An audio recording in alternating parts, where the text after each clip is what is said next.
Isabel, welcome. Thank you, Daniel. Pleasure Glad to to be be here. chatting again. Yeah, we had a really good chat this summer in Berlin, and we were trying to answer some questions that are very difficult to answer, and surprisingly, we didn't therefore manage to find the final solution to the questions on our minds. But I'm hoping that today we can go a little bit further with the conversation and see how to unite two things that are very active in your professional and personal life: the world of modern psychology and the world of traditional yoga. And you wrote to me asking if I knew of any academic studies that were showing how ancient yoga texts were addressing some of these same issues that psychologists were engaged with. And I was saying, unfortunately, there aren't, as far as I know, that many people who are working on this topic, and they should be. So I wonder if you could start by just telling us a little bit about your own background. How are these two themes coming together in your life? Sure, I'm happy to do so. So I'm a clinical psychologist and neuroscientist by training. So I'm head of the Department of Clinical Psychology at Humboldt University. And I'm also a yoga teacher since almost a year now. And I was introduced to yoga almost, I think, 12 years ago or so, when actually I started suffering from pretty severe migraines. And I discovered yoga first through a bodily approach, and then increasingly became interested in its roots, scriptures and so forth. And then when I entered this teacher trainer training, I was really introduced a bit to the philosophy and to the history of yoga. Among others, I read your book. I eventually contacted you also. And given that I'm a scholar in the field, I was asked actually in the program, in the teacher trainer program, if I would also be able to teach a bit. Obviously not about yoga, but then about psychology, about stress and the brain, about empathy and compassion, because that's my subject matter really as a researcher, as a scientist. Yeah. And I was glad to do so. However, I was missing a bit the links, between ancient texts and contemporary approaches in psychology and neuroscience to the mind. And that's why I started digging. And I didn't find so much. I found obviously some articles, but that didn't satisfy me, I have to say. And that's why I contacted you actually and asked you if you are aware of literature linking ancient texts and ideas and concepts to more contemporary approaches in psychology or concepts. Yeah. So that's basically the background from my side. And you actually made a few suggestions that I followed up on. You recommended to read Georg Feuerstein, actually. Yes. I did. Because he was basically saying we would need to find our own, philosophy to frame yoga practice in the West, and he was building there on Carl Gustav Jung's idea that really, Westerners should follow their own traditions and find their own way to deeper meaning rather than borrowing other people's. Yes, yeah, that's true. But I also find that, and it's true that he based his ideas or the links that he made, he refers a lot to psychoanalysis and Jung specifically, and that's also what I told you, remember when we met, that many of the yoga psychology texts that I read heavily focus on psychoanalysis, depth psychology, and not so much really contemporary approaches or ideas in psychology and neuroscience. And so that is actually also something I found in his text, although I was also astonished that he did make some rather interesting references also to more modern approaches, also behaviorism, for instance, and so forth. I mean, I really looked at the book not in super detail. I actually only recently bought it, and but I think it's going to be pretty useful. So thanks definitely for that recommendation. Oh, you're welcome. You're welcome. I mean, that it was really scratching my brain. I can't remember the exact title. It's something like the psychology of yoga, I think. And so he's really, I suppose, coming at it from the other perspective originally, which is, yoga practice from a scholarly perspective, and how do we build a way of talking about the reality of living in the world today from these foundations. And I think Yes. we find that we can't, because this is the thing that you've almost stuck your finger on, very directly. It's like putting the finger in the wound. And as a modern yoga person who's really interested in this, I immediately sense it. I can really feel that you've got right to the nerve, because a lot of these old texts aren't interested in empathy and compassion. They are almost about the renouncing of everything to do with community, to do with every conventional way of thinking about society. And that's not what we're told a lot of the time. So people make connections that don't really exist, I think, if we look really at the old texts on their own terms, which is That is, challenging. yeah. Yes, it's very interesting. And I actually learned about this by reading your book and listening to your podcast, because you're absolutely right in when you learn about these concepts in yoga classes, and certainly also in the context of my teacher training. Compassion and empathy are so much part of this, and it seems like this is almost, comes from ancient texts. And then it's interesting to learn that, no, it's more this ascetic idea, and maybe, get well with everybody so you can, they don't get on your nerves when you're trying to meditate, basically, right? Exactly. So, Eliminate all sources of distraction and then remove suffering from the world, not by fixing the world, but by removing yourself from the world, and then you're not contributing to suffering. So you've cleaned up your act, and that's a little bit better your corner of the universe. And obviously that's not the only strand in yoga traditions, and we talked a little bit when we met about some of the other dimensions. Obviously there's a text, the Bhagavad Gita, that turns that upside down and says, no, you must be part of the world. It's impossible to escape being active. You have to take action. So it's the question, how helpful is your action? And then in the tantric traditions, as you were pointing out, there is a reappraisal really of the world. The idea is that there's no point in escaping, because there's nowhere to go except here in the world. And so we have to wake up to the reality of everything being transformative, perhaps. So there's nothing to run away from. We go deeper into it. So those traditions are there, but the text that everybody reaches for is the Yoga Sutra of Patanjali, and that one is 100% in the ascetic camp, and we can't get away from it. Although, if I'm looking at this sutra that specifically says that you can calm your mind through compassion and empathy in the first chapter, do you really think that also there he refers to, these kind of constructs or these kind of, capacities only help you to withdraw, basically? Or do you think it also has another meaning, to really calm the mind by these qualities? It's a really good question. I often get asked about this sutra, the 33rd sutra in the first chapter, where there are these lists of 4 qualities: friendliness, compassion, appreciating joy, or having an appreciative joy towards other people, and then also a level of equanimity and indifference, even. So those 4 qualities, they are very much prized also in Buddhism, and in Buddhist contexts, they are described a lot more holistically and a lot more universally. So all of them are supposed to be applied to all beings, basically.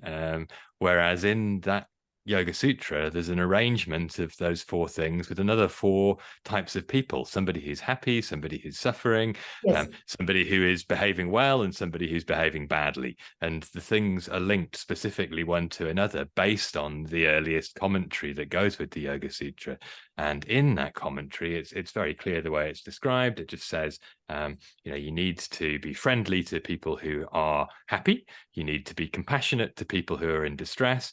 You need to show goodwill towards those who are virtuous. And when people are behaving badly, you should be indifferent to them, effectively overlooking their faults, because this gives rise to virtue in the form of a pure mind, and a pure mind is able to become concentrated and attain serenity. So the emphasis is on the mind, and it's all about the number 1 goal of yoga, which is stilling the mind. And there's no other sutras that talk about how you should behave in the world. And there's quite a few sutras talking about how you should remove yourself from the world. And so the translator, I'm holding here a copy of a book called Yoga Philosophy of Patanjali by Swami Hariharananda Aranya, and he translates the full commentary, and he also provides his own commentary. And he was a very interesting guy. He spent the last 25 years of his life locked in a cave because he thought that was the way to live Patanjali's yoga. And he says at the very end, when he's explaining, to overlook the lapses of others is indifference. It's not positive thinking, but restraining the mind from dwelling on the frailties of others. And you can therefore see it two ways, I think. You can interpret it as a way in which you can be in the world and not be triggered by other people being, unpleasant or evildoers. Effectively, you can live among people who are really doing things that you want to get angry about without getting angry. You can be indifferent in that sense. But I don't think that's the way that the text wants it to be understood. I think it's all about it's all part of a long list of things you can do to steady the mind. It's the first in the list, and then you get to the end. You can steady your mind by focusing on anything, the 39th sutra. So that's the goal, and anything that gets in the way of that is the problem. And I think ultimately for Patanjali, social life is a problem because it gets in the way of the clear mind. And so there's the sutra all about your body and the way that it wants you to interact with other people needs to be overcome. And the true expression of cleanliness, therefore, is to be disgusted by your body. So it's really not about the world.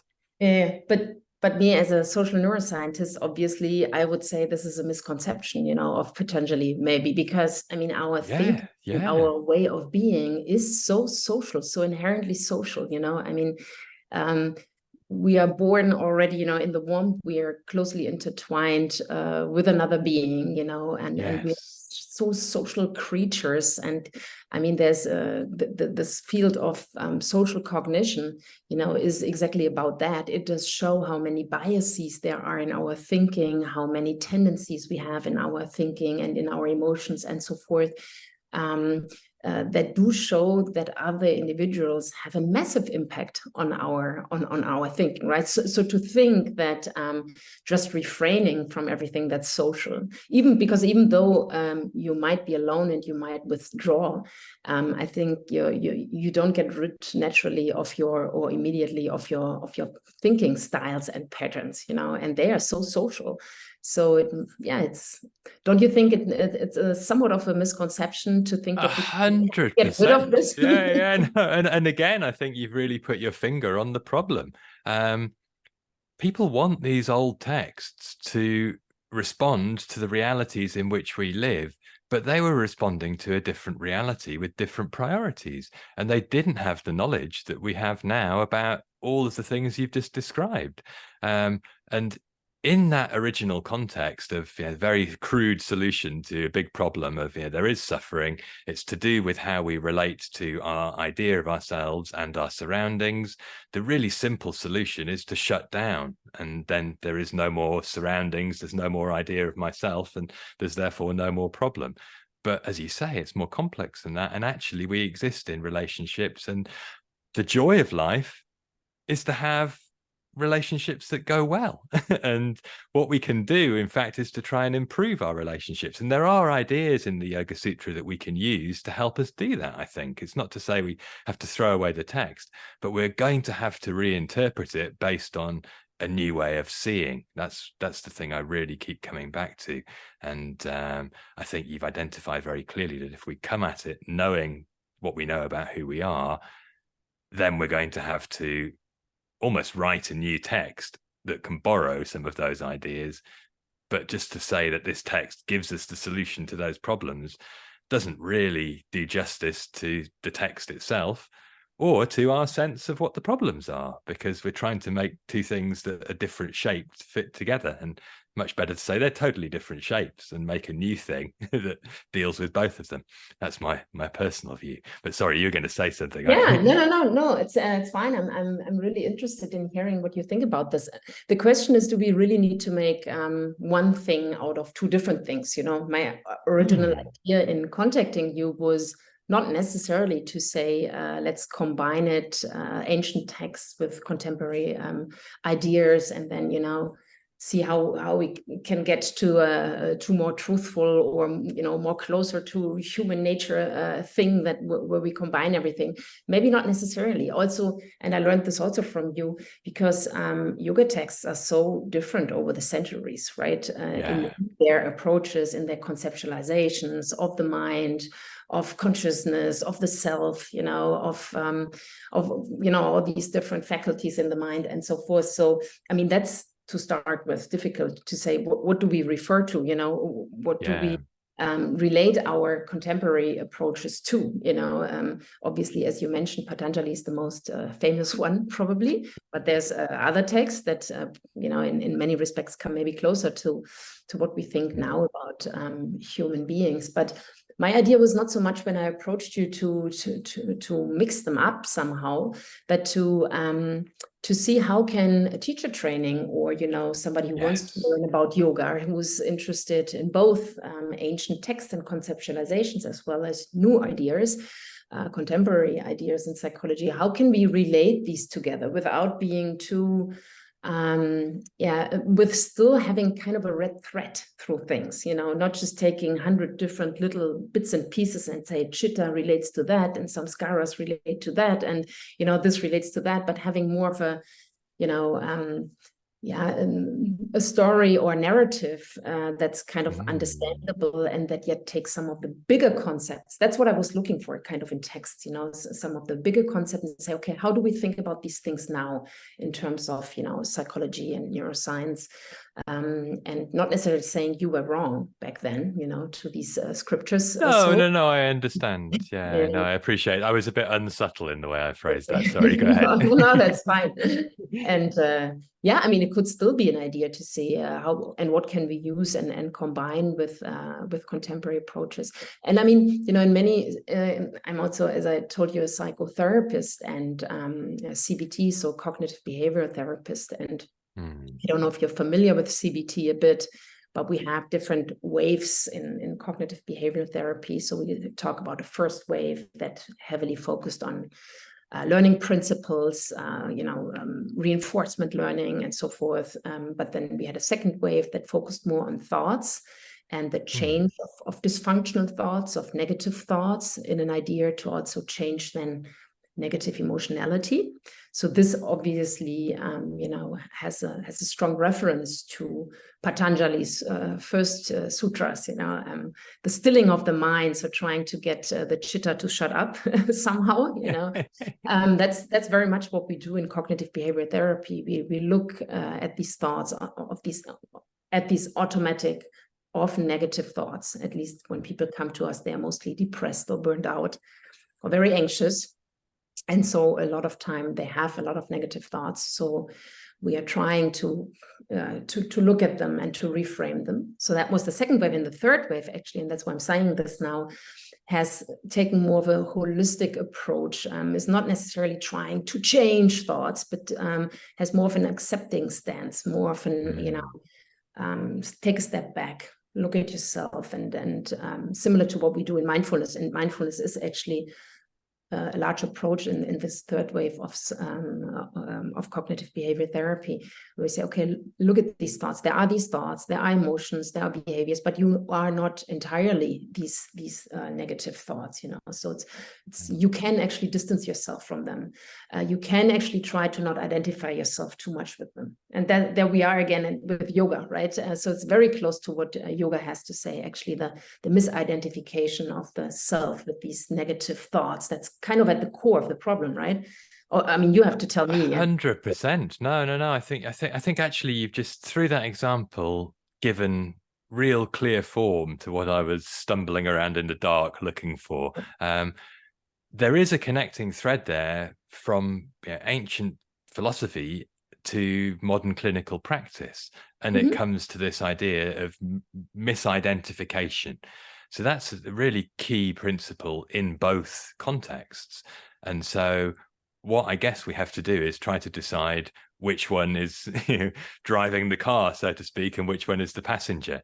And I think if it's going to be in the context, as you were saying, of a yoga teacher training, we have to try and find a way of actually meeting in the middle, because it is needing to somehow be anchored in yoga tradition, and yet at the same time to serve modern people who are living in the world in the 21st century with all of this awareness. And so if the whole thing is built around the idea that we have a problem with misidentification, then you can serve both of those goals at once. But the next step will be immediately to define what's the source of this misidentification and what's the solution to it.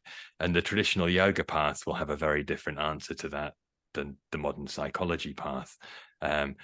Effectively, the traditional yoga one will tell you that your ideas about yourself just need letting go of. In fact, the self that you think that you are is not you, neither the body nor the mind. You are, in fact, this unidentifiable thing, the Purusha or the Atman, that doesn't really have a correlate in modern psychological language.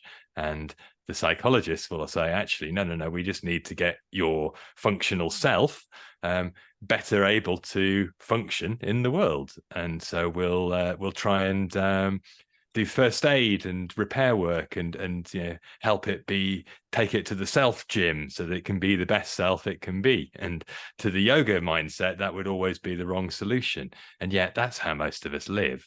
And so it's somehow, again, trying to find a way to balance them. And almost therefore, that's why I think we need this third thing in the middle, the new book that pulls it all together. So let's say for this yoga teacher training that we're imagining, it would have to be a new syllabus, and it would have to be written with some first principles.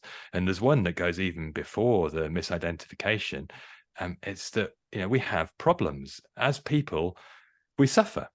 And that's, again, the connecting thread between the ancient idea we suffer because we act in the world and therefore we need to stop acting. It's the crudest ancient idea. Or the modern one, things happen to us that we don't know how to process, and we get stuck in these cycles of thought. So the aim is not to shut down thought. The Nirodha of the Chittavritti in Patanjali's case is basically disable your mind and make it unable to function in the old-fashioned way. Whereas the CBT approach, if I understand correctly, would be to take your mind to the garage where they service the car and perhaps replace some parts and then give it some new oil and get it better functioning, and then it can drive off smoothly without belching out a big cloud out as the back. So it's still going to be a working mind. It just needs fine tuning and repairing. Well, yes, in part, you're right. I mean, at least if you would focus on the second wave of CBT, if you focus more on the third wave of CBT, then it's really much more about accepting your thoughts within a certain context, developing values, not necessarily judging something as good or bad. So not so much going into the garage, but taking a step back. So I think that comes closer to the ancient yoga text, although you're absolutely right. And that's, I think, a good question. If the first assumptions, about what a person actually constitutes or what he or she is so vastly different, can there actually at all be coming together, so to say, of these different approaches? I think that's an interesting one, actually, There's a tension there, I think, between the meaning of the self in exactly. those ancient yogic contexts and the modern psychological context. And somehow that has to be balanced by deciding which one you're going to prioritize, I think, in the end. And once that's clear, then you can rearrange the other things in a way that supports that clarity. But I think a lot of the time what we've got is people who are modern psychological selves, functioning like modern psychological selves, using the language of ancient yogic self to try and feel better. And that often leads to problems. It leads to what John Wellwood, a Buddhist psychologist, called spiritual bypassing, where you basically don't actually deal with your problems. You just pretend they're not there and that you've discovered some inner bliss and everything's actually lovely. But you just have to avoid all the things that give you problems. And I mean, I agree. I very much see how you interpret, some of these old texts, and certainly Patanjali, how he is misunderstood in many, contemporary yoga teachings. But I'm asking myself, so at what places or what are the most important constructs where you say, okay, here we need to redefine. We cannot just use self, because, or the word self, the concept self, because it's meant very differently in ancient texts than contemporary psychology, and then, we talked about empathy and compassion before. You said it's used in a very different way than, it's traditionally now taught in yoga classes, and that concerns also obviously the yamas and niyamas also, which I just said, they might have a reference to the value work that we do in that's actually, commitment therapy. I mentioned this is an important part of the third wave psychotherapy, CBT. It's acceptance and commitment therapy, which works a lot with values. But there's again the question: can we make the reference to Patanjali, or are the yamas and niyamas all just meant, to basically help the person to withdraw from society?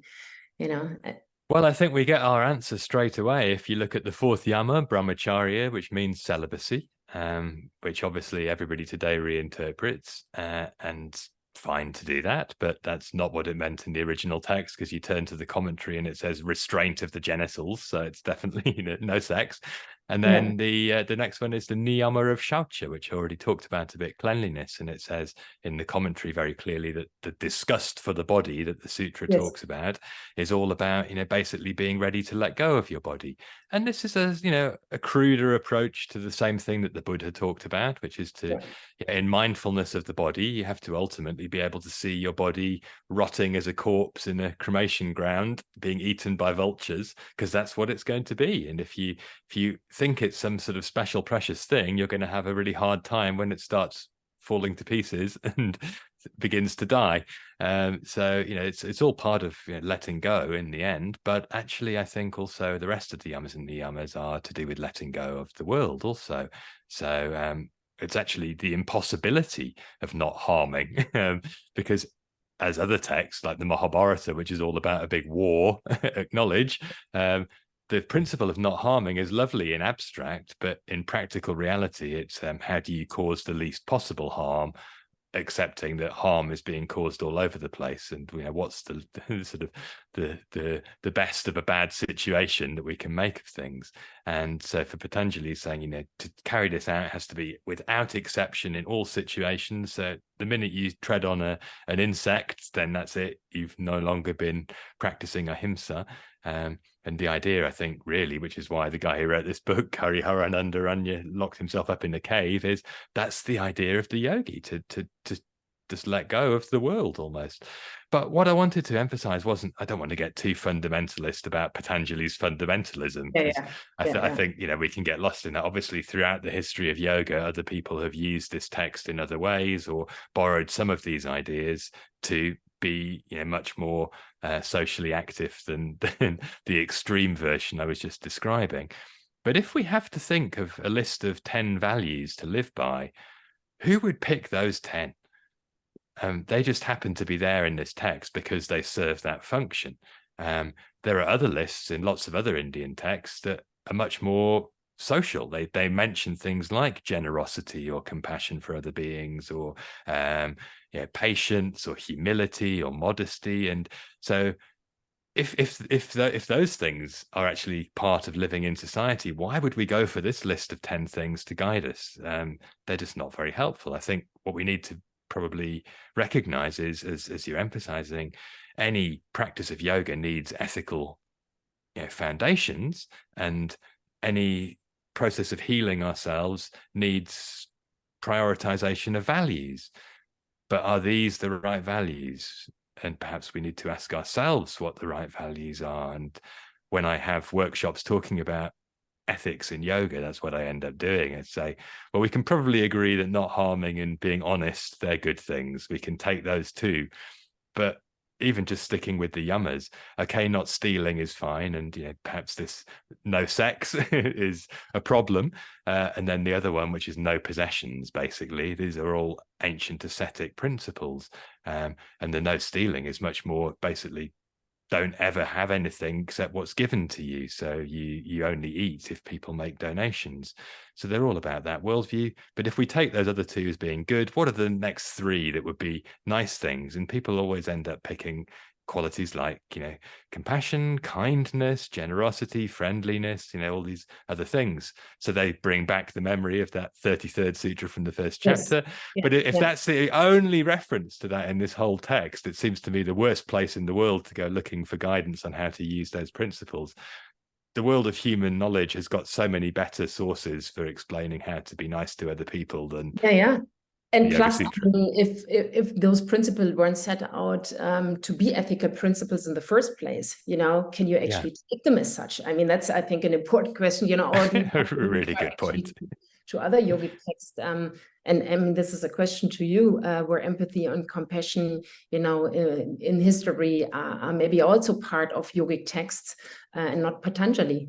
Are there, like in Tantric tradition later, where earlier? Well, even earlier than Patanjali. I mean, the text that most interests me these days is the Mahabharata, and it's a very weird text. In it's this enormous soap opera, basically, on some level, and at the same time, it's it's like Shakespeare. It's a tragedy and a comedy and a love story and everything else all jumbled up together, and profound human truths are alongside these. Endless stories of who fights who in what way, and then stories about yogis and stories about magic powers. And tucked in there actually are some of the most helpful ideas about how to take ascetic ideas about yoga and put them into practice as a person who lives in society. That's the first thing. And the second thing is, it's all about a different word to yoga. It's all about Dharma. And Dharma in this context means everything from your duty to the rules to the right thing to do in ethical terms. And some parts of this text come up with little formulas for what is the best way of expressing the right thing to do. And my favorite version of that says that the wise know that Dharma is whatever is based on love for all beings. So it's 100% compassion and altruism. Absolutely. But that's about Dharma, and Dharma is always about society in a way, because it's how to do the right thing in relation to something bigger than yourself. Yeah. And the problem is that yoga texts are a very small slice of Indian tradition, and in an Indian context, and probably traditionally, they were always understood as one of the many ways in which you can approach life. And they might not be for everybody, and they might only have part of the answer. And the bigger picture of how you put this into normal life context is covered by this question of Dharma. And Dharma is the sort of overriding umbrella that sort of hangs over it all. And there are other lists related to what's sometimes called the Sanatana Dharma, which is the timeless or eternal sense of the right thing to do. And often two principles, the first two yamas, appear there, that you shouldn't hurt people and you should tell the truth and be honest. And then there are other qualities like, don't get angry with people, be kind to people, be generous to people.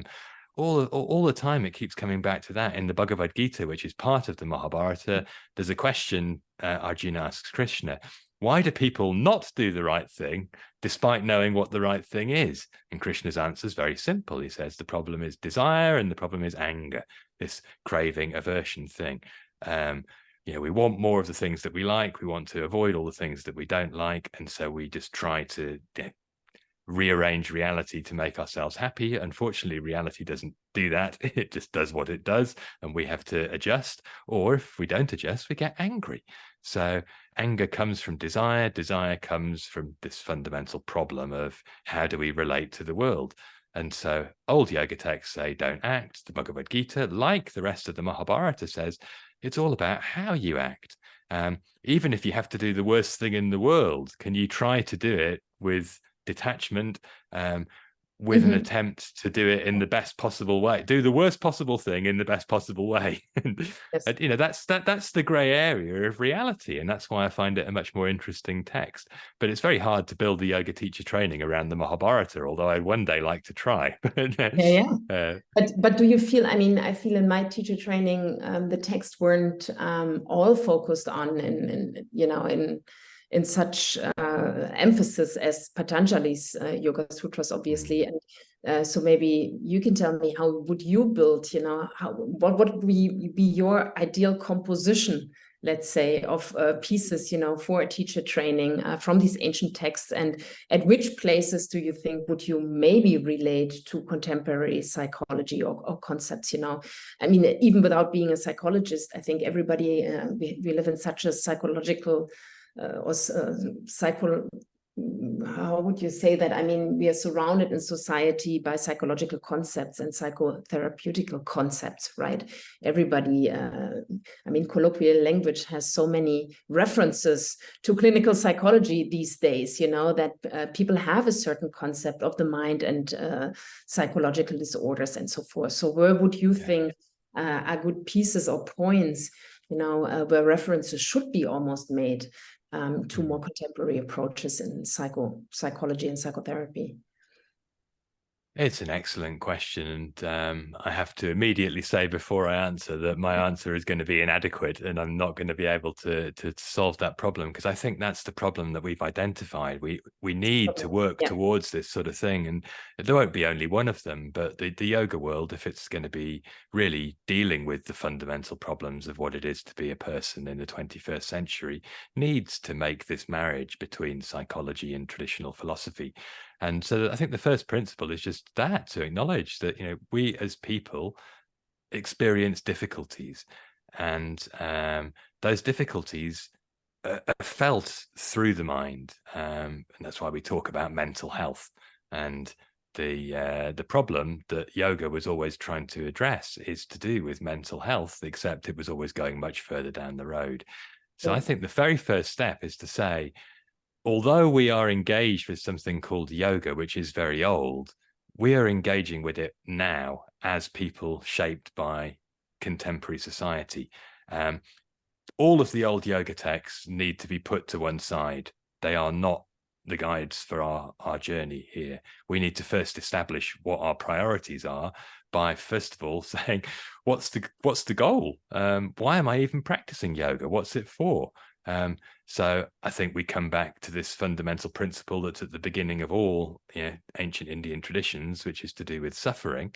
But we need to define what suffering actually means. And I think it would need to be maybe with 2 or 3 levels. There's the immediacy of, we can have pain in the body and in the mind, and it's how we relate to that pain that will tell us whether it gets worse or better, because lots of suffering is unavoidable. And I think it's perhaps unrealistic to say, like ancient texts used to, that the goal is to remove all suffering, because that leads to these fundamentalist ideas. In the end, it's how to live with suffering in the world, how to live in a world that's full of suffering, in fact. And that's a new project. And that wasn't what old yoga texts were talking about, although, as I was suggesting, texts like the Mahabharata are 100% talking about that. So I think it comes down to, first of all, that. Why do we do this? And then secondly, what's helpful in that process? And as soon as we've identified that, actually, number one, we don't want to give up on a sense of self. Most of us are not looking to go totally beyond in the way that you might in a sort of extreme psychedelic experience, or one of those flashes of grace where you just suddenly feel completely depersonalized, because that's the kind of stuff that the yoga texts were traditionally pointing towards. And perhaps we go there one day, perhaps that happens, but that's not what most people are showing up to posture classes for.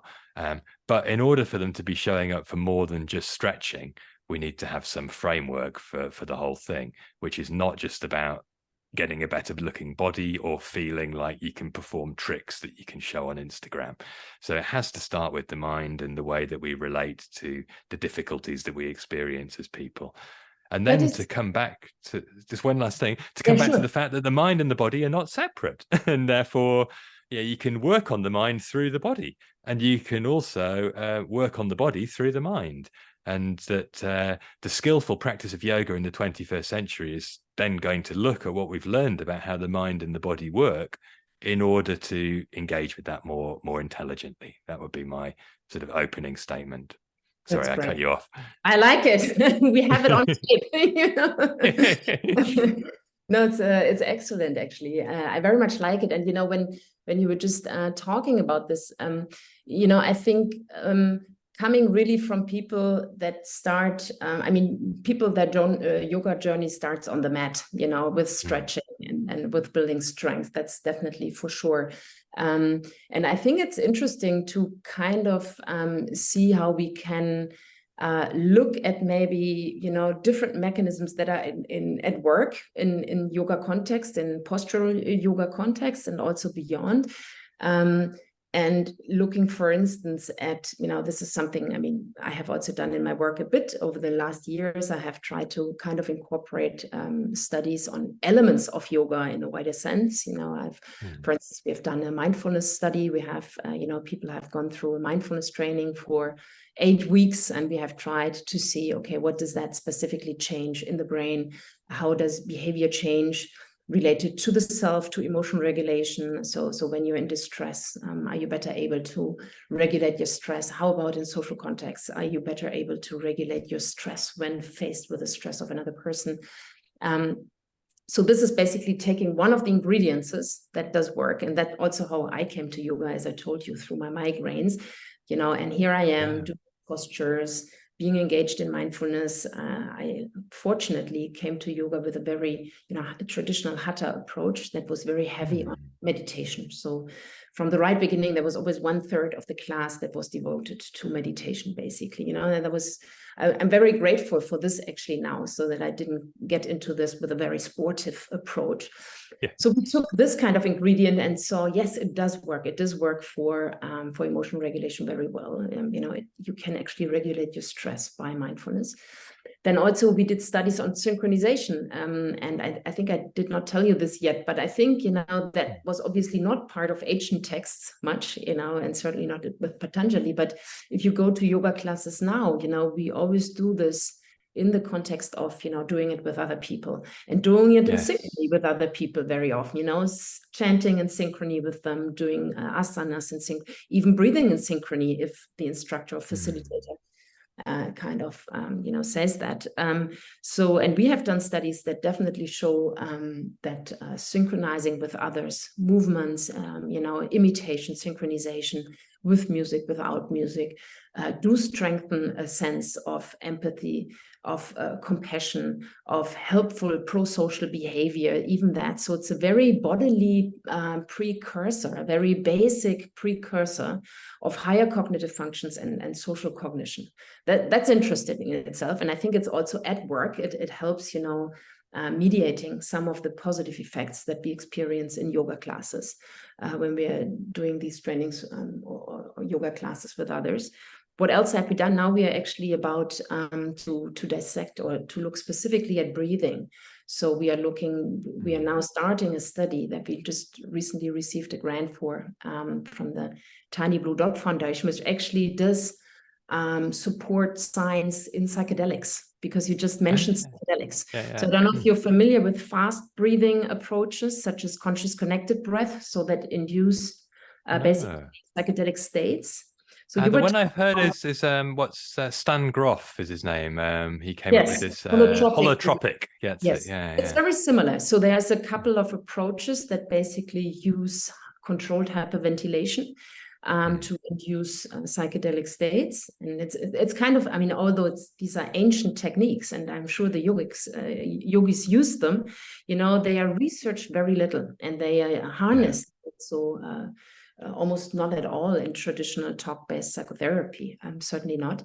And so, but they are part of yoga, right? Fast breathing techniques. And so we are now trying, and given that I'm an experimental psychologist, we are trying to really isolate these different mechanisms that I think are at work, obviously, as a whole, in conjunction with others, you know, in a yoga class. But as experimental psychologists, we're trying to kind of isolate these different mechanisms or these different factors and see how do they work if we isolate them, if we foster them in, you know, in training specifically, just synchronization, just mindfulness, or just the breathing. So now we are starting actually a study where we do a 4-week breathing intervention, inducing these psychedelic states, and specifically work on something we call experiential avoidance. So that's a trait. I don't know if you're familiar with this.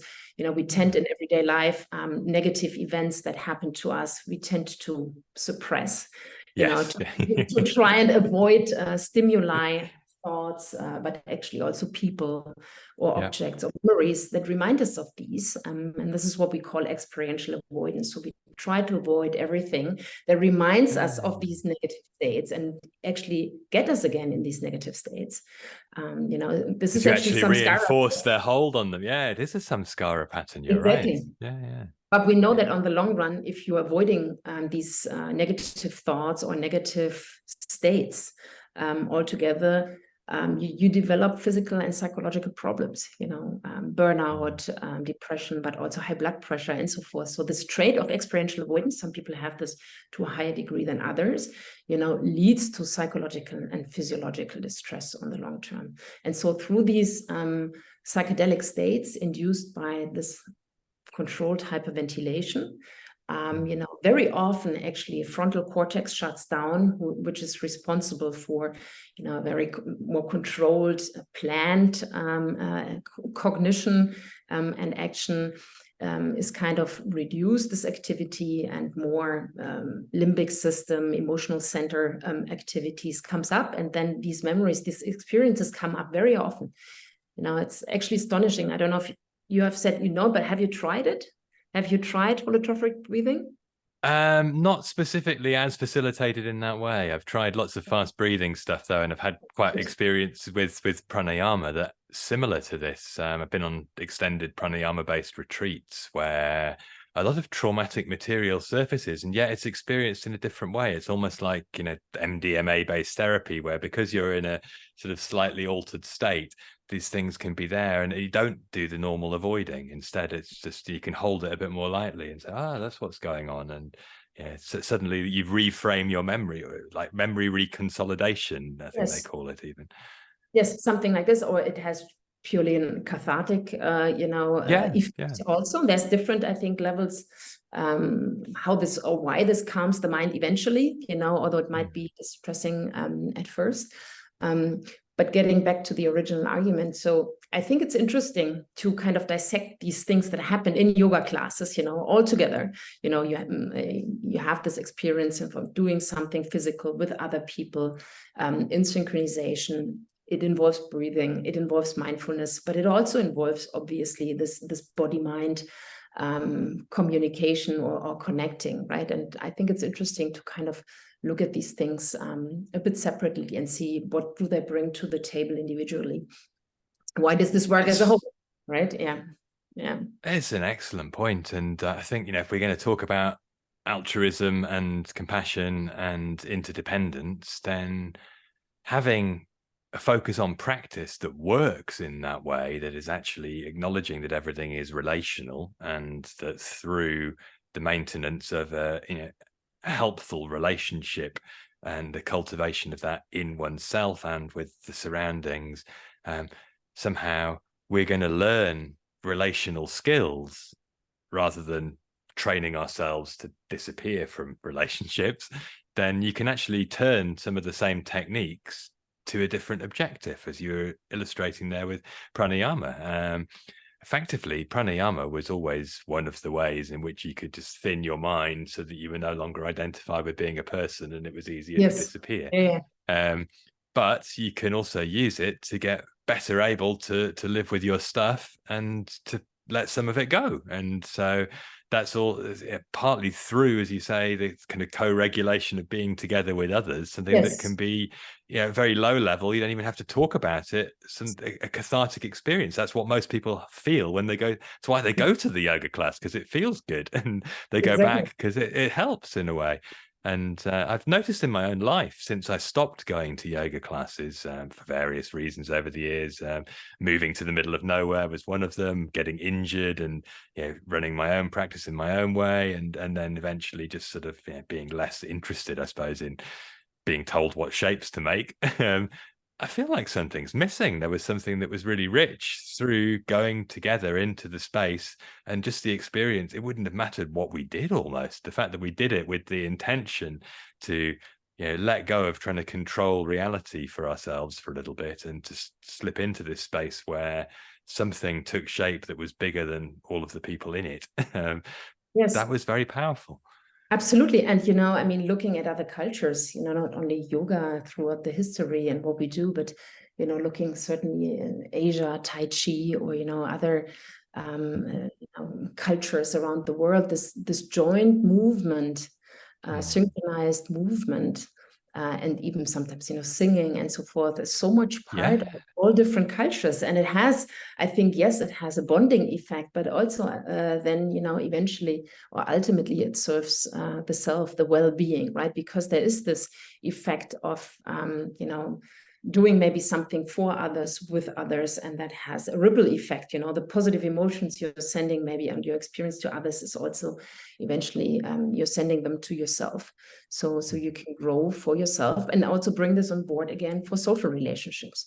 I mean, social relationships in general, if you look at large epidemiological studies, these large studies that look at causes for disease and disorders, physical and psychological, we know now that being embedded in a social network, being socially functional, I mean, with a family, with a partner and so forth, is the largest predictor for health, not only psychological health, but also physiological health. So it's the best prevention for heart attacks, for, all other kinds of things. That was dismissed for a long time. I mean, we always look at nutrition, we look at physical exercise and so forth, which are also obviously very important points. But social interaction is, we know now, really one of the biggest forces that keep us healthy. So this refraining from the world altogether and withdrawing, to find true liberation.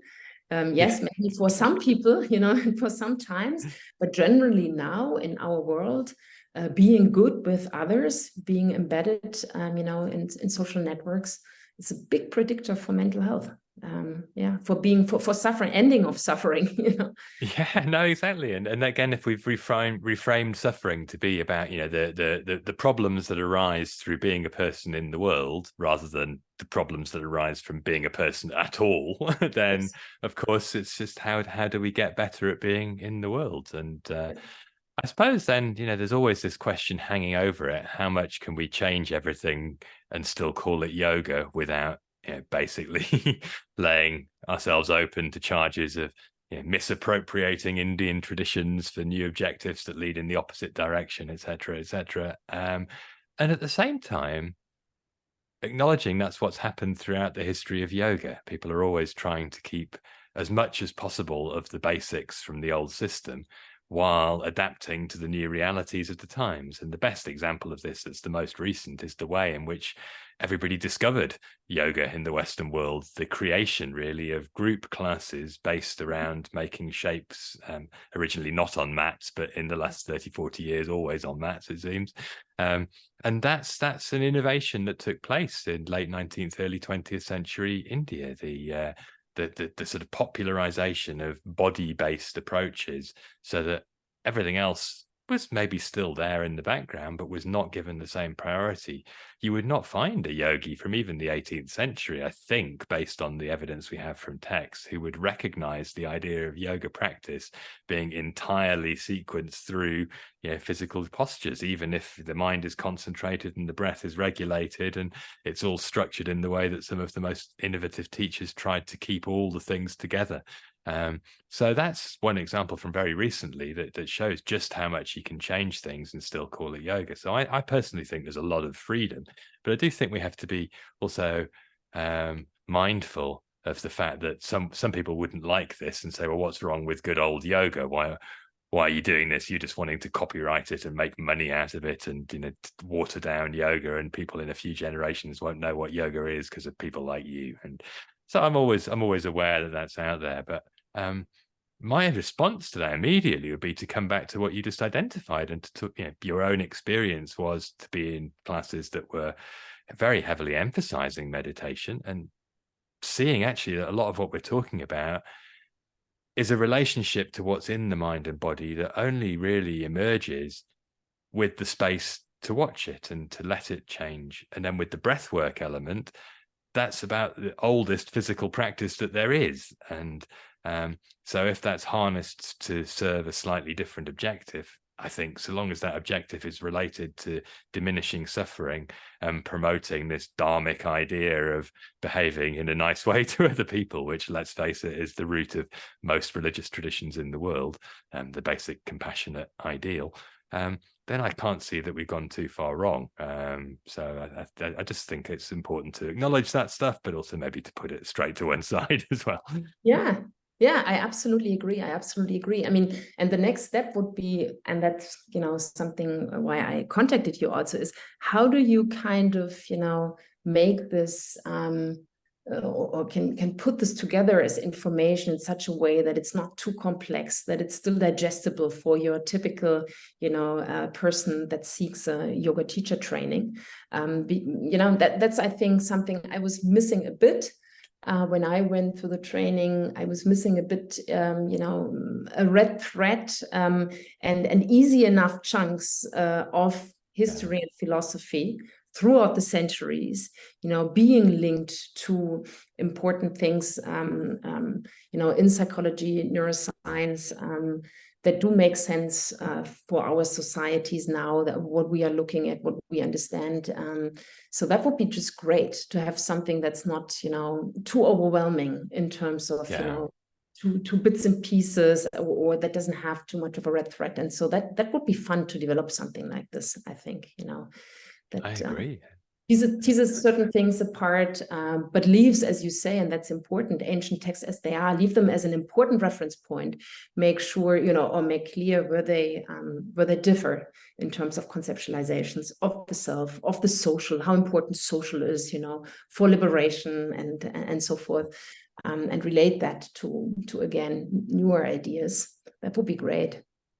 I think it's totally doable. I think the problem is twofold. The first one is getting people to actually admit to themselves that the old texts aren't saying what they like to think that they say. Yes. And that's the number one. And that's, Yes. I guess, where I've focused a lot of attention in recent years. And it's Yes. not that I want to say, oh, we mustn't read Patanjali, because there's lots of good ideas there. In fact, there's a really good analysis of the way that we make ourselves suffer in the mind. The first half of the second chapter is really quite insightful psychological analysis. And its problem is everybody looks at the second half of the second chapter, which talks about the 8 limbs. Just because one of those words is asana, people get very excited and think, oh yes, my stretching practice fits into an ancient philosophy, which is not what that word meant back then, obviously. So yeah, we need to first of all get that acknowledged so that we can, I think, start the second step, which is to think about how we repackage things, represent rather than pretend that they are represented by the old system.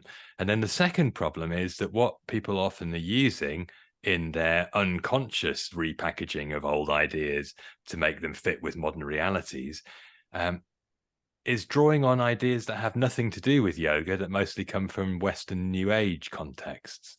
And those things, again, very much part of the culture in the same way that psychological language is. And they seem so connected to yoga that people outside of the yoga world just assume they're the same thing.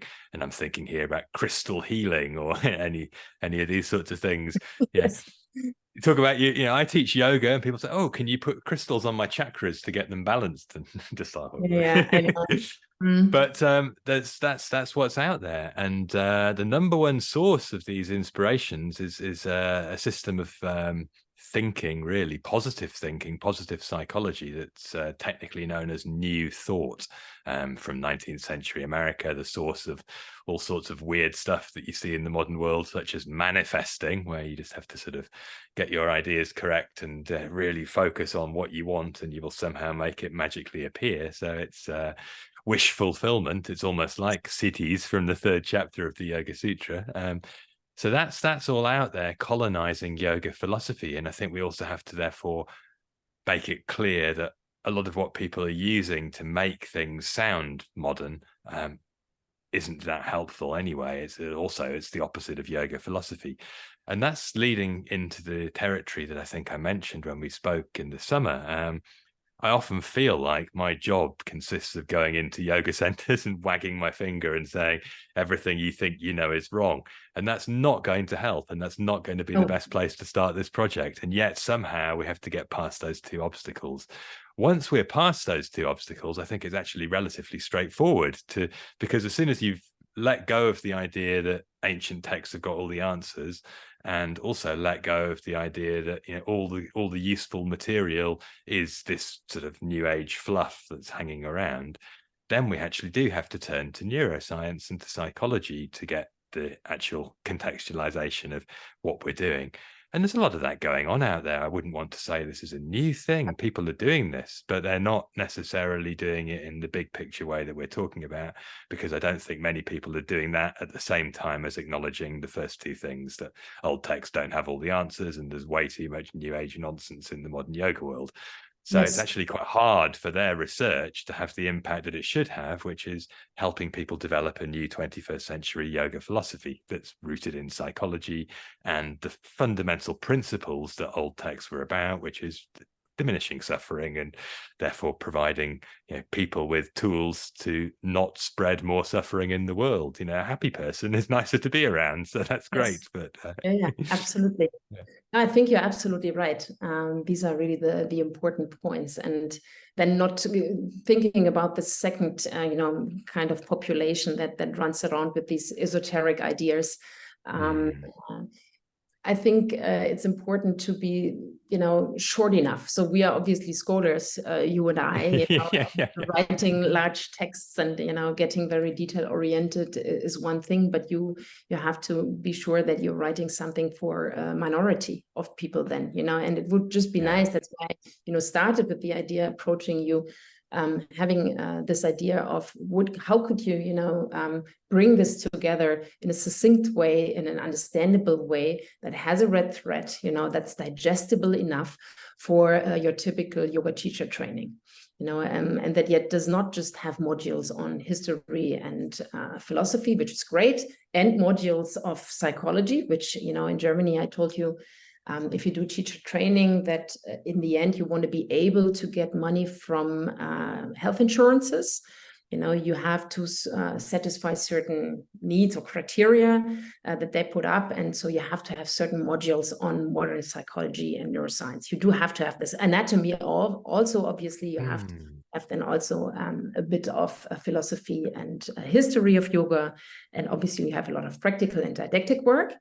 But there is no need to bring these together really. So what you end up having often in these programs is you have these modules, on psychology and neuroscience that are totally not connected to the work of history and philosophy, which is a pity because most people come into these teacher trainings to learn about history and philosophy. Yes, they might also be interested in psychology, but not bringing them together is really, it's sad, and I think it will not stick as much, and No, I agree with it will you. not be translated or generalized into everyday life problems if we don't get at combining them in a sensible but also succinct way, in a comprehensible and comprehensive way, so that people, your normal person going through teacher training can digest them and, has a take-home message kind of in their heads, that they can then actually bring to the classes of their own pupils. That would be something that would be, I think, important to do, 100% agree. And I don't think it's that difficult. I mean, I wrote my book, The Truth of Yoga, based on an attempt to simplify the stuff that I was aware of from academic study.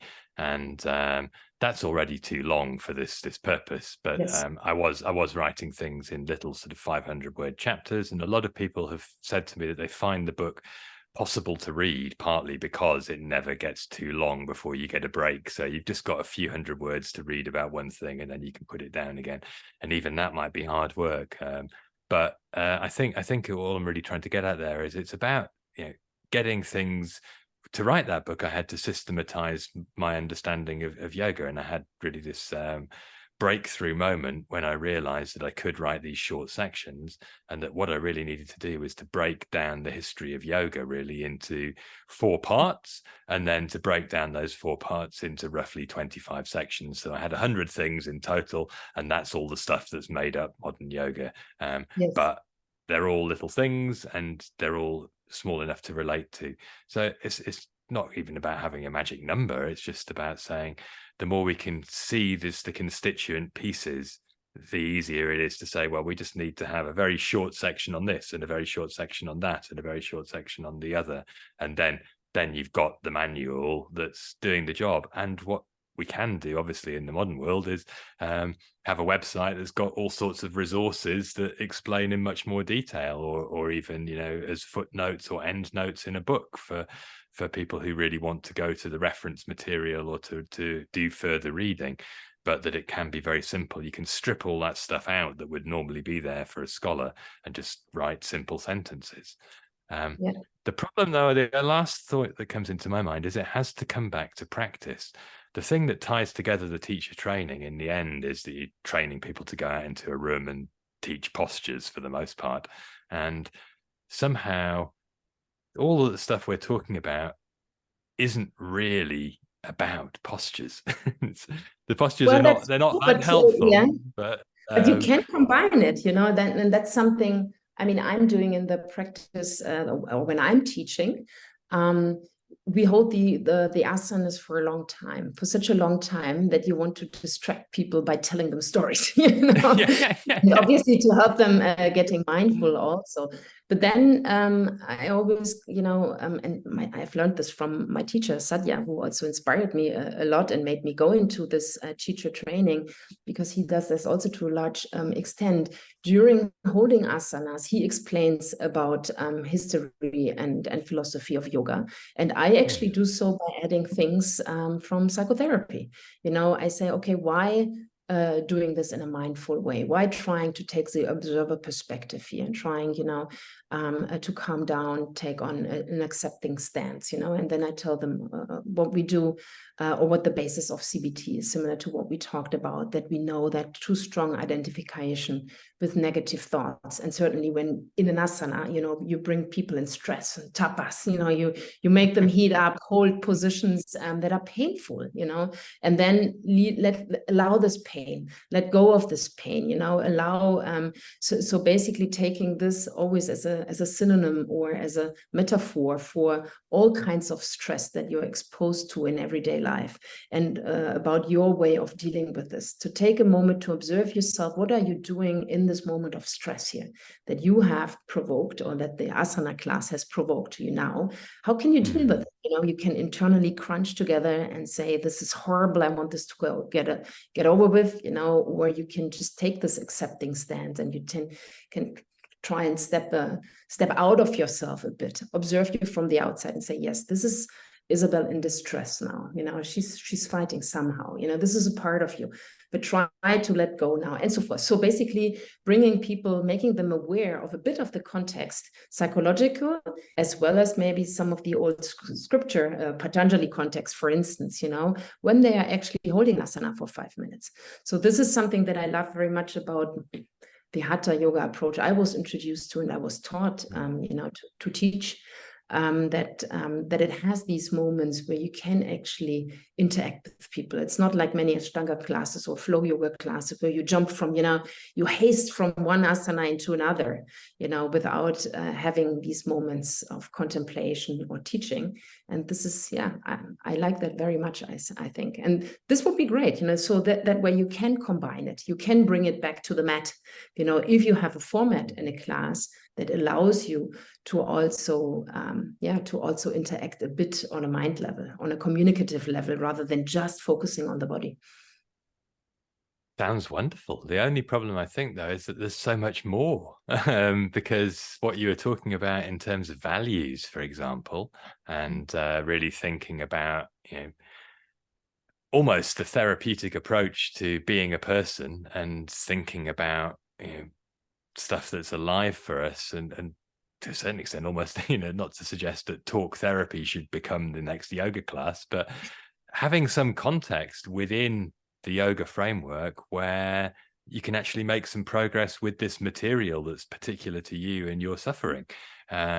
There isn't just this generic idea of we can learn to let go of our attachment to needing everything to be comfortable, because in the end that's really only one message, a bit of detachment from physical discomfort. It's a very useful message, but I think there's a lot more that we can bring in. Absolutely. But, you know, at least it's a door opener, you know, and that's, I think, an important thing. If you leave room in a class, and even if it's just a very restricted range of things, but all of a sudden people experience, oh, this is more than just holding a posture. This is more than just being synchronized with others, you know, in a bodily fashion. Yes, it's true. You know, I can reflect on myself. And even if it's this tiny little bit, it may make people hungry for more, you know, and I think that's important. And then, you know, there are offers to dig it a bit deeper, and maybe then also to seek teacher training. But if you're just engaging on a bodily level, you know, then it's difficult to inspire people to want to learn a bit more. You're right, actually, and that is the way in. That's why people come to a yoga class for the most part, and they're expecting, in the modern context, when they hear the word yoga, to do something with their body. If they hear the word meditation, they're expecting to do something a little bit more internalized and mental. And if they hear talk therapy, they're expecting to share their problems. But I do. So that's, for me, the big open question. What other practices could perhaps come into the yoga context in order to really dig a bit deeper into this material that's there? And I suppose I've been looking at this through various mindfulness practices out there. Earlier this year, I took a course in mindful self-compassion, which I was surprised to find I really found very beneficial, actually. And it was dealing with exactly the same sort of concept, but it required us to, I think, actively speak about and tune in to difficulties so that we could reframe how we related to them, and also then to go away with homework and try to integrate this sort of way of thinking about things in a practical way on our own part in our own lives. And another course I took was influenced by the practice of focusing, which I had never really understood before, coming from a guy called Eugene Gendlin. And it's really just tuning in. It's a bit like body scanning in a way, except with words. So feeling deeply into what's alive in the body and trying to express it, and having a partner who just listens to you while you talk about it. And obviously, again, this doesn't, that's not what you're expecting to get when you hear the word yoga. But I wonder if there's some way in which, the sort of, given that we're not trying to shut down the mind completely, engaging in some kind of, in inverted commas, yogic way with what's in the mind and body that can be expressed in a verbal form, it could be useful. But I don't know what practice would be able to deal with that. Yeah, I mean, also you have to consider, I think, that we are all different, and there's different approaches that maybe have the aim altogether of self-inquiry or self-reflection in a way. That is an excellent term. That's really the whole point of yoga, is to inquire into who we are. And exactly. So and there are different means, and maybe, yes, for some people, withdrawing altogether from others and taking the aesthetic route is the right one, but maybe for others it's not so much. It's more of a social approach. It's maybe having these diets where you engage in empathic listening and get to yourself by maybe sending warm feelings to others. There are many different routes to Rome, so to say. No, exactly. I just feel like maybe bringing a few more of them into the yoga context could seed the interest in going further with exploring them. And maybe in a teacher training, part of the idea would be to show, here's a selection of half a dozen things that you didn't think could be yoga, and here's how they can. Yeah, cool. Interesting. Yes. Yeah, good idea. So the final thought I wanted to express is that anybody listening to this who's still with us can be part of this conversation. Since we haven't got the magic answer yet, it would be nice to hear from anybody about what they feel could be part of this process of repackaging the ideas of yoga to be in tune with modern psychology, whether it's in terms of practices, emphases, or even ways in which the two things might either fit together well or need to be thought of as different. And perhaps spotting some of the hurdles we haven't yet seen for ourselves that we're going to have to jump over at some point. How about for you? What's still alive for you? What's the unanswered questions that you're going to go away from this conversation thinking about? Well, I mean, many unanswered questions, but also many ideas now. And I like very much some of the things you said that are important to consider and keep in mind. And I also feel encouragement by, you saying how you started writing your book, and maybe one has just to start with bits and pieces. I'm still asking myself a bit, what's the main important starting point, reference point? Is it the ancient texts, taking, for instance, your book, and then, bringing bits and pieces of psychology in? Or is it, that would maybe be more almost of a top-down approach, saying, I'm starting with the texts and with the different centuries and align this? Or is it more bottom-up, where you say, okay, this is what you experience in yoga class, in contemporary yoga classes now, these are the elements. Let's see, how does these elements that we experience, that bring us to the mat, relate to some of the ancient texts. So you could take very different approaches. And again, my idea would be, what makes the most sense in terms of comprehensibility or comprehensiveness, that which approach do you take to give something, to give people something at hand, or by the hand, that go into yoga teacher trainings? That would be interesting, because, as you mentioned, the second group of people that, take these texts and use bits and pieces in a totally different manner, in a very esoteric and non-evidence-based manner, that I'm very opposed to, but that I see on these, festivals and in the yoga scene a lot, certainly since the pandemic, it's increased, and it gives me goosebumps. And I think, but many of these people are obviously nice people, and they are also open-minded. I think, how can I give them something? How can I contribute to something that's a bit more evidence-based, that gives them something that's interesting and that they can relate to in everyday life, that they find useful. So that's I think, a big open question. So where to start? What's the reference system? What's the starting point? It's very well articulated there, the dilemmas involved, and I haven't got the magic answer, unfortunately, but I do think it's possible. And I think it just comes back to this simple principle that sort of bubbled up while we were talking, that and I was chatting to a friend who's just written a book all about his yoga experiences as a teacher for the last 30 years or so. And one of his teachers used to like telling a story. It's a very old story from India about someone draws a line on the ground, and then there's this challenge of, how can you make that line shorter without crossing it out? And the answer is to draw another line beside it that's longer, and then that line is no longer the longest line. So, that's good. It's a similar idea. So if there's all these things out there that we're frustrated with, the best solution is to present something as non-confrontationally as possible, that just says, here is this thing, and to try and do it in a way that is likely to sound interesting to as many different people as possible. And we can't make them be interested, but there's more chance that they might be. Whereas if we start it with, well, there's all these stupid people who, then obviously it's going to go nowhere. And I have to stop myself from doing that sometimes, because some of the things I see do make me go, oh my goodness. Yeah, that's true. Yeah, so I would love to keep chatting about these things, to exchange ideas about these things. Absolutely.